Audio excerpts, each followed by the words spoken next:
Время X на информационном канале Севастополя. О первом образовательном проекте в сфере международных отношений «Школа молодого дипломата» расскажет гостья студии Виктория Кошлякова, главный редактор молодежного дипломатического журнала The Youth Diplomacy, руководитель образовательного проекта «Школа молодого дипломата». Здравствуйте, Виктория. Здравствуйте.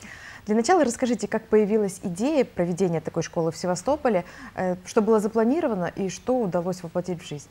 Ну, для начала хотелось провести мероприятие, которое направлено на минимум теории и максимум практических занятий. И основная цель школы молодого дипломата – это передача молодому поколению опыта в сфере международных отношений от специалистов в данной сфере. Это действительно настолько востребовано? Да. Из первого выпуска журнала, главным редактором которого вы являетесь, я узнала, что буквально в марте в Севастополе прошла модель Совета Безопасности ООН, где были такие деловые игры. В вашей школе были представлены тоже такого же плана деловые игры. Это действительно самый действенный способ раскрыть дипломатические качества участников? Да, все верно. На школе молодого дипломата были проведены две деловые игры, одна из которых была направлена на обеспечение мира, международной безопасности, защиты прав трудящихся мигрантов и тому подобное. А вторая игра – это было непосредственно решение проблемы, существующей проблемы в сфере водных ресурсов. О том, что в мире называлось глобальный кризис питьевой воды, да. И были разданы роли участникам, да? Каждый представлял какую-то страну. Расскажите, вот каким образом это работает? Не все знают, что такое севастопольская модель. Среди участников модель. было непосредственно распределены государства и международные организации. Среди международных организаций было это Всемирная организация здравоохранения и ЮНИСЕФ. Также из государств было Россия, США, Индия, Кабо-Верде, Буркина-Фасо и ряд других государств. Все участники знали название государств, хотя бы, которые они представляют? Некоторые государства, ну, к примеру, то же самое Кабо-Верде, Буркина-Фасо и Тринидад-Тобаго, никто не знал, где даже расположены эти государства, поэтому было им мы рассказали им, где находится, где расположено данное государство. Вот, и сложно так сориентироваться и представлять государство, о котором ты, в общем-то, первый раз услышала. Это и есть дипломатия? Им давали краткую выдержку по данной проблематике, по данному государству. Ну, они справились. Справились все? Да, конечно. И был принят какое-то решение, да, в решении этого кризиса? Да, решение они предлагали непосредственно, как они это видят, и включали интересы государства, которые они представляют, как видят решение данной проблемы. И многие предлагали... Кто-то сказал закрыть Кока-Колу холдинг, потому что они используют радикально. 2,5 литра чистой воды для того, чтобы изготовить 1 литр Кока-Колы. А кто-то сказал о том, что нужно сделать дамбы. А кто-то готов в виде Бразилии, сказали, что у нас воды достаточно питьевой, мы готовы обеспечивать всех. Для нас не проблема, приходите пить. Да. Хорошо, вы неоднократно принимали участие в подобных моделях и в качестве участника, и в качестве члена жюри. Вот что вам, какая роль какой страны далась вам наиболее сложно, почему, вот что запомнилось? Да, все верно, я принимала участие в моделях не только Совета Безопасности, но и моделях ООН. Последней моделью, в которой я принимала участие, это Московская международная модель ООН имени Виталия... жюри? Участник. Имени Виталия Ивановича Чуркина, который ежегодно проходит в МГИМО. И там я представляла Республику Гвинея-Бисау в Генеральной Ассамблее. Вы выбираете или это жребий? У нас было 5 государств, которые мы должны были выбрать, которые для нас приоритетные, но оргкомитет уже распределял сами по итогам собеседования.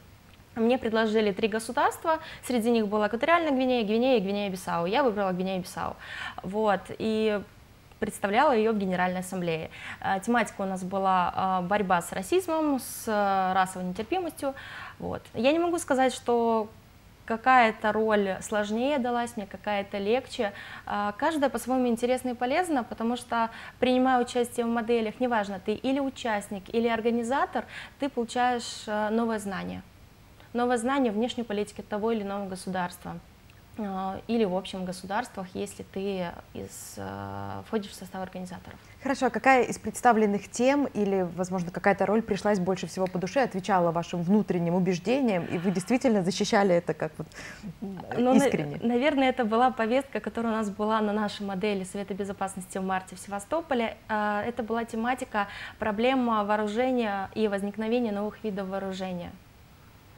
Там ребята рассматривали непосредственно возникновение лазерного оружия, космического оружия и всех других видов. Вы были организатором севастопольской модели, и вы не могли высказать свой, да? Хотелось прийти и сказать, ну вот смотрите, это же действительно очень важная тема. Мы обсуждали. Или вы где-то подсказывали какие-то моменты, какие-то направления мысли? Да, в некоторых моментах, когда были перерывы или формальные и неформальные дебаты, я подсказывала ребятам, ну, как я считаю, это должно быть, как по моему мнению. Еще изначально в нашей модели, в других моделях, которые проводятся в Российской Федерации, такого нет. У нас это было в первый день. Участники работали с экспертами. Эксперты у нас были, это преподаватели международного права, это депутаты законодательного собрания и ряд других специалистов в сфере международных отношений, которые советовали ребятам и помогали им представлять официальную позицию той страны, которую они представляют. Хорошо, модельному движению придается очень большое значение в мире, в Российской Федерации. В Севастополе только первые шаги, да? Вот в марте была лишь первая севастопольская модель. Насколько она идет уже более, ну, насколько можно сказать, что она действительно имеет свое продолжение в Севастополе? Она имеет продолжение, потому что в конце года у нас планируется еще одна модель Совета Безопасности, где смогут принять участие не только студенты и учащиеся образовательных учреждений нашей страны, но и зарубежных государств. А по итогам предыдущей первой севастопольской модели какие результаты были? Дальше ли пошли ребята и действительно заинтересовались ли этой темой? Они заинтересовались. Многие участники, которые были на модели Совета Безопасности, они принимали участие в школе молодого дипломата. Также был результат модели направлен в Министерство иностранных дел в виде резолюции. Какими качествами, на ваш взгляд, должен обладать дипломат? И это какие-то классические навыки, либо жизнь идет вперед и новые требования к дипломатии? Дипломат должен обладать хорошей интуицией, ориентироваться в политической ситуации, а также быть психологически устойчив, корректен и в некоторых моментах с чувством юмора. И, в принципе, список качеств дипломата можно продолжать и говорить о них очень много. То есть юмором можно скрасить любой конфликт? Да. Хорошо. А кто, по-вашему, является эталоном дипломатии на сегодняшний день? Может быть, из прошлого? Вот есть у вас какой-то такой? Ну, для вас, наверное, не будет секретом, что сегодня эталоном дипломатии стоит считать нашего президента Сергея Викторовича Лаврова и Марию Владимировну Захарову. Если говорить о представителях Министерства иностранных дел, то выдающим дипломатом был, есть и будет Виталий Иванович Чуркин. Не зря представители зарубежных государств всегда говорили, что в Российской империи железным канцлером был Горчаков, а в Российской Федерации Чуркин. Он всегда умел найти правильный способ защиты интересов государства. Он всегда определял цели, которые представлял, и иногда это было с юмором, иногда с сарказмом, иногда даже очень жестко. Что вы для себя взяли? Ну, переняли какие-то черты, вот, может быть, какие-то варианты решения конфликтов, внутренних ситуаций? Нужно всегда относиться к любому конфликту просто. Не нужно обижаться на собеседника, даже если ты не разделяешь его точку зрения. В жизни вы тоже так умеете делать? Да. В некоторых моментах бывают случаи, когда нет, но я стараюсь сглаживать. Но вы умеете уже контролировать этот процесс? Да. Хорошо, есть антигерой, который вот дипломат, который действительно на международном уровне других стран, но понятно, что с такими качествами человеку нельзя было идти в дипломатию. Лично для меня нет антигероя дипломатии в современном мире. Я скажу только так, что нет плохих дипломатов, есть недоученные дипломаты. То есть вы хотите сказать, что нельзя родиться дипломатом, только стать им можно благодаря упорной работе? Да, вы верно отметили, что дипломатом можно стать благодаря своей упорной работе. А родиться можно?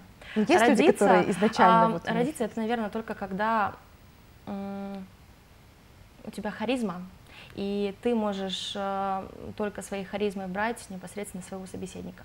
А интуитивно, да, можно как-то решать эти проблемные вопросы, обходить острые углы. И опять же, умение договариваться, вести переговоры, отстаивать свои интересы, не обижая человека, собеседника, интересы которого ты не разделяешь, он не разделяет. Все эти качества нужны не только дипломату, и тем более международнику, но и нужны нам в повседневной жизни. Может, вы дадите какие-то рекомендации нам, обычным людям? Ну, наверное, самая главная рекомендация, которую я могу дать, это не бояться принимать участие в подобного рода мероприятиях, как модель безопасности, Совета безопасности ООН или в моделях ООН, также в той же самой школе молодого дипломата и ряд других мероприятий, благодаря которым вы сможете проявить себя, научиться. Ну вы же сейчас говорите о студентах, о школьниках, да. А нас смотрят и пенсионеры, которым бы тоже не мешало быть немножко дипломатами. Вот что им посоветовать? Остановиться, замолчать или прийти в школу молодого дипломата? Можно прийти в школу молодого дипломата, у нас не ограничен возрастной цензус. То есть, если в совете, в модели севастопольской есть ограничения, да, то в школе молодого дипломата молодой может быть и не очень молодым. Да. Хорошо, если о самой школе, не только игры были представлены доклады, какие-то были темы, насколько они были интересны аудитории и помогли ребятам потом отстаивать интересы той страны, в которой они играли. Ну, первые темы у нас были именно самые основные, без которых дипломат не может быть, это дипломатический протокол, церемониал, это манеры поведения и манеры проведения официальных мероприятий дипломатических. Также был проведен тренинг по жестким переговорам, как оставаться адекватным при какой-то стрессовой ситуации. Ну расскажите хоть в 2 словах, как оставаться адекватным в стрессовой ситуации, и действительно ли настолько важен церемониал? Ведь нам, ну, обычным людям, кажется, что это все слишком, да, вот с какой стороны кто подошел, кто первую руку подал, а как он ему улыбнулся, а кто на кого посмотрел, или была ли жена справа или слева. Неужели это действительно в международной дипломатии имеет такое огромное значение? Что касается, как оставаться адекватным в стрессовой ситуации, самое главное научиться контролировать свои эмоции и контролировать свое поведение. Что касается... Тут уже каждый сам решает, как ему это делать, главное... Кому-то это нужно, кому-то это не нужно. Кто-то хочет быть... неадекватным. Да, кто-то не хочет. Здесь уже лично каждого дело. А что касается поведения дипломатического протокола, то в дипломатии это очень важно, потому что если брать, к примеру, королевскую семью, никто не имеет права прикасаться к ним. Так же само при встрече с представителем Китайской Народной Республики, Китайской Народной Демократической Республики или представителя Республики Индия нельзя делать сильно поклон, можно только пожать руку. Но здесь очень много моментов, которые... Каждая встреча отдельно готовится, отдельно вычитывается. Да, у каждого представителя государства есть протокольная служба, которая перед встречей рассказывает каждому главе государства, как себя вести с данным представителем, какие у них традиции, какие у них особенности касаемо религии и все остальное. Вам это действительно настолько интересно? Вы собираетесь свою жизнь связать каким-то образом вот с этим направлением, с международным? Да, это интересно, и я свою жизнь планирую связать именно с этим направлением. Есть такая старая шутка, что если бы страны были женщинами, то не было бы войн, а были бы страны, которые не разговаривают друг с другом. Насколько это верно и в чем здесь дипломатия, на ваш взгляд? Сейчас новый виток дипломатии, взять, к примеру, Марию Владимировну Захарову. Это новая дипломатия, и раньше нельзя было представить женское лицо дипломатии, а сейчас это вполне возможно. С 2015 года она у нас как голос Министерства иностранных дел. И она умеет настолько преподнести информацию. Вроде она ничего не сказала, и все поняли, что они уже поражены. Это правда. Будет ли продолжена школа молодой дипломатии в Севастополе? Конечно. У нас в октябре, в ноябре планируется следующая школа, и куда мы приглашаем всех принять участие, вне зависимости от возраста, вне зависимости от образования или сферы вашей деятельности. Ну и в любом случае, я думаю, в следующем номере журнала, который вы возглавляете, даже кто не смог поприсутствовать лично, он сможет пообщаться хотя бы так вот через интернет. Спасибо вам огромное. Я напоминаю, о первом образовательном проекте в сфере международных отношений «Школа молодого дипломата» рассказала гостья студии Виктория Кошлякова, главный редактор молодежного дипломатического журнала The Youth Diplomacy и руководитель образовательного проекта «Школа молодого дипломата». Я же с вами не прощаюсь. До встречи в программе «Время X» на информационном канале Севастополя.